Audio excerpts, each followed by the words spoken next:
Hey, what's going on, party people? It is Rags Rich here with another crypto market update. Want to talk to you guys about the market, some news that we got overnight, some of the things that have been happening in the industry. We've seen some massive price appreciation this week off the back of some rumors about the BlackRock Bitcoin spot ETF, which has brought in some serious gains, and we're seeing a little bit of a pullback, but we'll get into the figures here. Of course, as you guys know, I am a cryptocurrency miner, currently mining Ethereum Classic and Zilliqa for the purpose of generating some passive income. The plan with that is that I mine these cryptocurrencies, immediately liquidate them into USDT, then purchase altcoins which I can stake for additional passive income.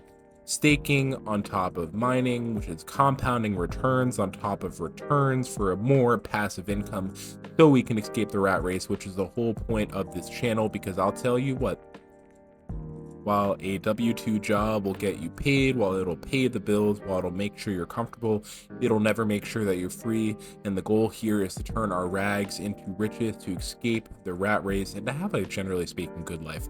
So on that note, let's get into some of the things going on here today. Well, first and foremost, we got coin market cap with our coins that we actually have in the portfolio. They're all doing well on a weekly basis, but we're seeing a bit of a pullback in relation to the massive price appreciation we've seen in the past week. Chainlink, which is up 47% on a 7-day basis, is down 3% as of this morning. Fetch AI up 32% on the week, but down 4% for the day. And then to go rapid fire, Polygon's down 2, Bitcoin's down 78 bips. Filecoin's down 2%, Polkadot's down 1.75%, the Graph is down 2.19%, Ethereum is down 1.1%, VeChain is down 2.09%, Kava is down 1.66%. The coins that I'm mining, Ethereum Classic and Zilliqa, the Ethereum Classic is down 1.49%, Zilliqa is down 1.82%, and the Render token is down 2.24%. But on the weekly basis, our returns are still healthy, outsized, and especially compared to the public traditional equity markets. We'll revisit this in just a moment because, as I did mention, I am a cryptocurrency miner, and every single morning I get deposited Ethereum Classic and Zilliqa, which for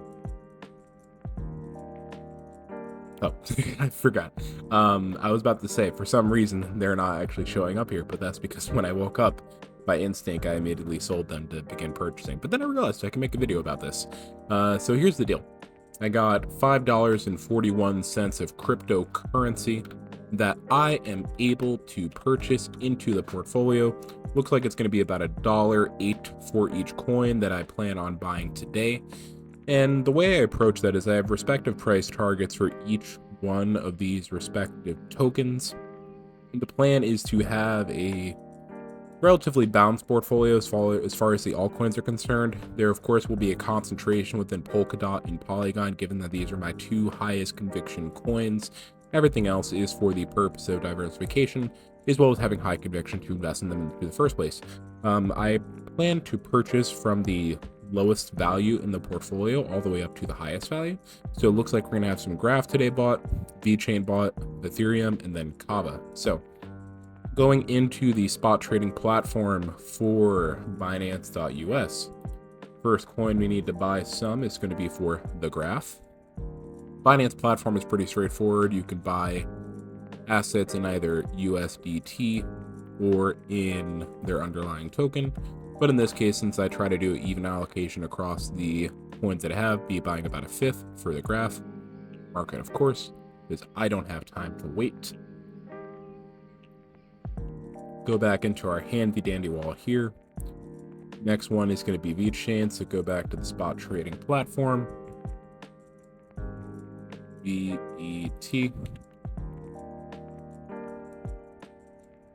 Market buy, $1.08.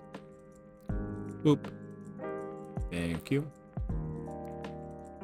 Going back into the handy dandy wallet here. Next one is going to be the Graph. You see the kind of method to the madness here, trying to bolster up these lower allocation coins to my price target. For each one of these altcoins, it's about $600, so we got a long time until we get there, unless I decide to make a deposit. So let's go back to buy some more the Graph. Come on. There you are. All right, so we got market purchase 1.08, and that is there. Next one we're going to buy is going to be tried and true Ethereum. And this is going to be Ethereum 2.0, the proof of stake version of Ethereum that is rolled off of the original Ethereum Classic network. Also look at that price chart. It's just absolutely gorgeous. Ripping up, finding consolidation. As was expected, got stopped out towards the previous breakdown level. So we're going to need to see some additional buying pressure to get past there. What do we got here left? $2.33, so we can buy, call it about 50% of whatever's left of my USDT. So we'll buy some Ethereum. And then the last purchase for today is going to be plot twist, more Ethereum. Awesome. So let's go back into spot trading. Come here to our handy dandy portfolio of coins. And then we're going to rip that all the way up to 100% of my remaining USDT. All right, and we are done buying for the day. So let's look into the new portfolio balances, right?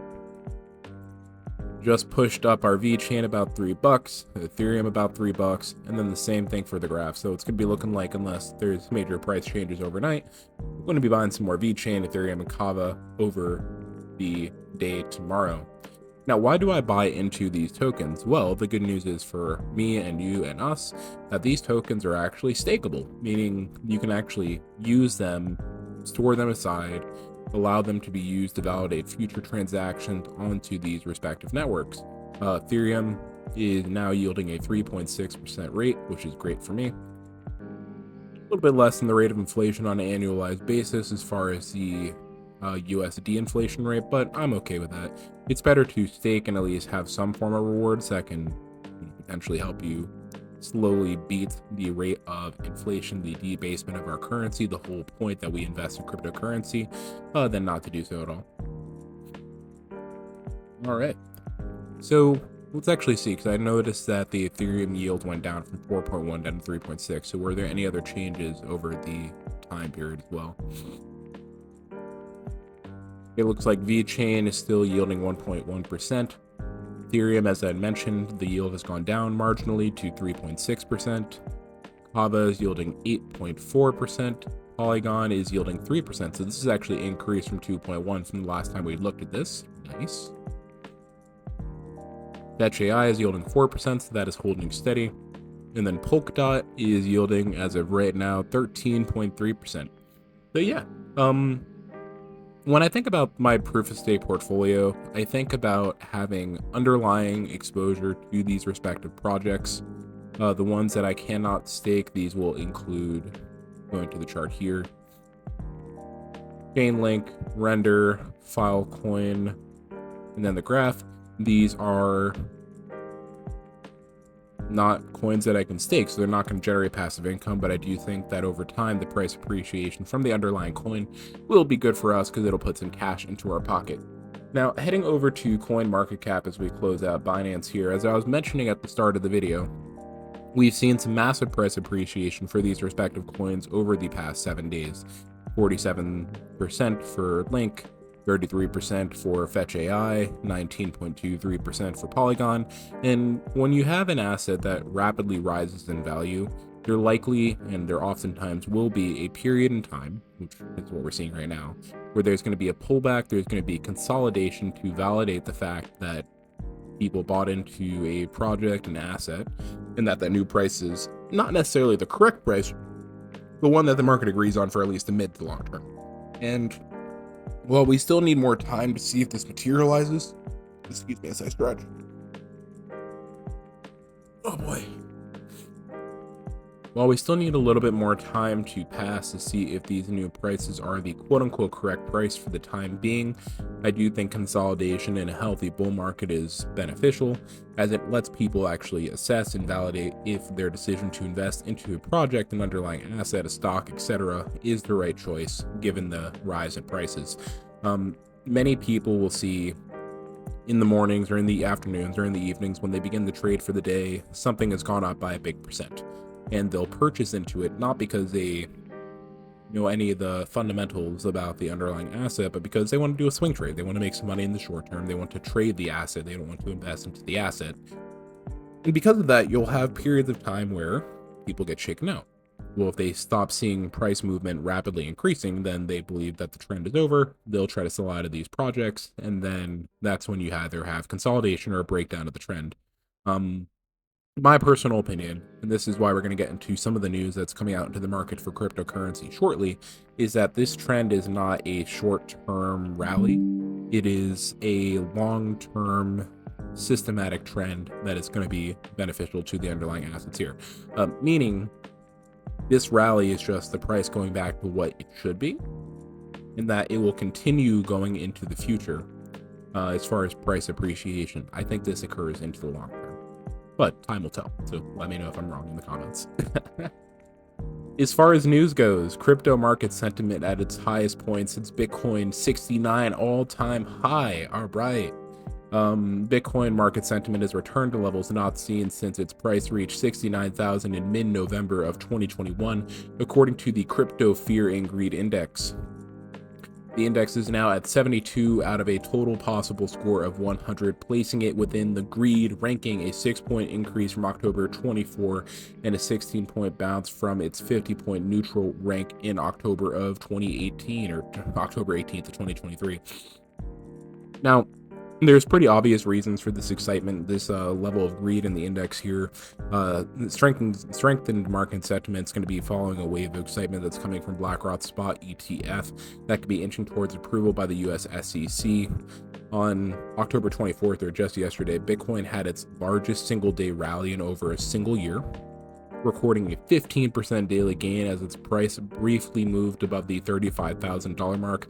That was pretty cool to watch it work, because I got a lot of my coworkers who are a bunch of haters saying I'm a crypto nerd, and then yet say, well, you should sell at the top because the rally is not going to continue. And then I look at the all-time chart and I see $69,000 in a spot ETF that's about to be approved. Not meandering on that point. Looks like market sentiment is definitely improving. That's part of the reason why we're seeing a lot more interest in the crypto space as of late. Some other information about this index is that it weighs and gathers data in 6 key market performance indicators. These include volatility at a 25% benchmark, market momentum and volume about 25%, social media, thank you, about 15%, surveys 15%, Bitcoin dominance 10%, and trends as of 10%. To score out the sentiment as a whole. Long story short, sentiment is improving, and I think positive sentiment is especially good heading out of a bear market and into the halving event. Now, this was an interesting one from CoinDesk. BlackRock beat Bitcoin ETF has since August appeared on the DTCC website that belatedly moved markets earlier this week. Now, where do I begin about this before even getting into the article? Fun fact about the DTCC, they own, technically, all of the stocks and bonds in the world. When you buy a security from a brokerage firm like Robinhood, like Webull, like Fidelity, like Vanguard, like TD Ameritrade, like E-Trade, etc., what happens is that you send the broker money. You then send the broker an order to buy security.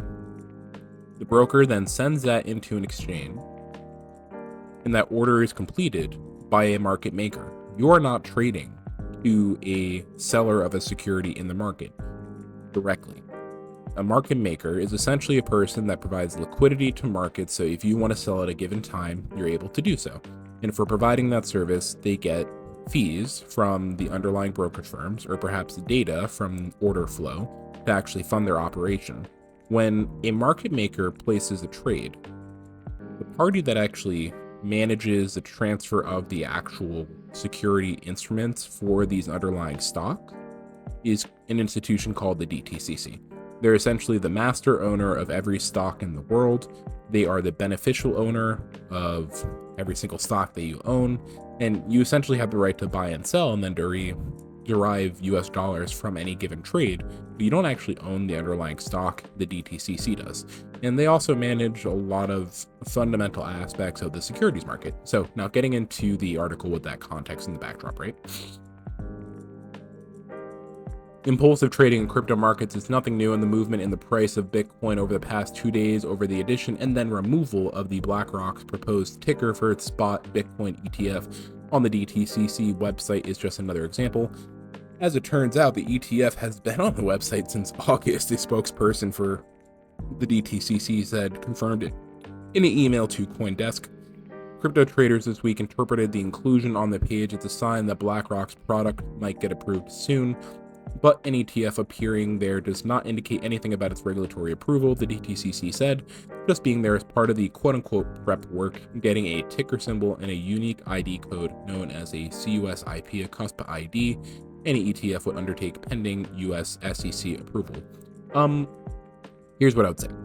If there was not a chance that this would get approved, if the insiders, meaning large institutions, BlackRock, the DTCC, who owns every single security in the world, the US, debatably the world, given that it's the largest market, is already prepping for the inclusion of the spot ETF from BlackRock on their website, giving it a CUSP ID, essentially just waiting for the green light from the SEC to turn on access to people buying the security. It's fair to say to me that it seems more like a when question and not an if question about spot ETF approval. And this is really important because going into our next article, Bitcoin spot ETFs could see inflows of 14.4 billion in the first year. An ETF could be a better investment vehicle for investors compared to currently offered products such as trust or futures, which hold over 21 billion in value. As far as publicly traded Bitcoin is concerned, the inclusion of these ETFs is going to mean a massive inflow of money into the Bitcoin protocol. What does more demand mean for something that has a limited supply, and then more importantly, one whose future flow of supply is about to get cut in half, the halving event? Increase prices. This is Econ 101. If there's only so many of a given good in the economy, and everybody wants it, and then more people come in to buy it, there's only so much to sell, so you need to increase the price to justify the new demand. So what does this mean for the underlying Bitcoin price? It must go up in the long term, and this is just my perspective, an educated guess based on historical market trends, what we've seen happen in 2018, in 2021, and all the bull markets before then, and all the bull markets after that. As we have increased demand for the Bitcoin network, it is going to increase price. As Bitcoin's price increases, as the first mover in the cryptocurrency sector, other altcoins are going to rally. As other altcoins rally, it's going to get into the news, it's going to drive market sentiment, and that is the start of another bull market. But the difference between this one and the ones we've seen in historical years is that the SEC is losing battles against XRP. Noting other cryptocurrencies, ones that could be the beneficiaries of this trend outside of just Bitcoin, not as securities, but as something else. Perhaps digital assets, perhaps as art, think NFTs, perhaps as commodities, think Litecoin, think potentially Ethereum, certainly think Bitcoin. So the SEC is losing the regulatory battle against cryptocurrency. There's institutional investment that is prepping, laying out the groundwork for their investment into the space. We are not talking about hundreds of thousands of dollars, one big whale buying some crypto. We're talking about banks like JP Morgan, Morgan Stanley, Bank of America, Merrill Lynch, PNC, the list goes on, but all of them are the fucking same. We're talking about a lot of money going into this space, and for you not to be at least cognizant of this, to consider the potentiality of perhaps investing into these underlying assets to make some profit because big money's about to come in. Well, that's crazy to me. And sorry for the alarm in the background, but I did have to get to the gym later today, so I had to wake myself up, but I'm already awake. On that note, heading into the next article, we finally got CNBC talking about crypto again. Bitcoin doubles for 2023, tops $35,000. And this is exactly what I'm talking about here. When there is massive price appreciation, when you have a 14-15% one-day return, the public media is going to start to pay attention. They try to ignore cryptocurrency when the prices are going down, outside of saying that it's going to zero.